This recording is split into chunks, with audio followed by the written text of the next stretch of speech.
এনটিভির সিরাজগঞ্জ জেলা প্রতিনিধি ও প্রেস ক্লাবের সাধারণ সম্পাদক শরীফুল ইসলাম হান্নার বাড়িতে পেট্রোল বোমা নিক্ষেপের ঘটনায় প্রতিবাদ সভা ও মানববন্ধন করেছে সিরাজগঞ্জ প্রেস ক্লাব। আজ বুধবার বেলা 11টায় সিরাজগঞ্জ প্রেস ক্লাব চত্বরে এই প্রতিবাদ সভা ও মানববন্ধন অনুষ্ঠিত হয়।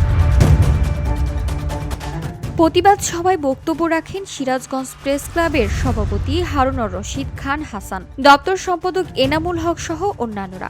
বক্তারা হামলার ঘটনার তীব্র নিন্দা ও প্রতিবাদ জানিয়ে হামলার ঘটনার সাথে জড়িতদের দ্রুত গ্রেফতারের দাবি জানান।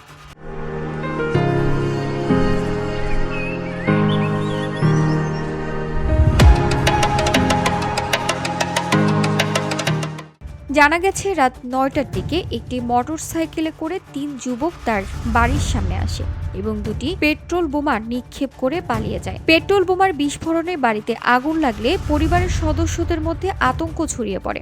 পরে দ্রুত পানি ঢেলে আগুন নিয়ন্ত্রণে আনা হয়। এ ঘটনায় সদর থানায় অভিযোগ দাখিল করা হয়েছে।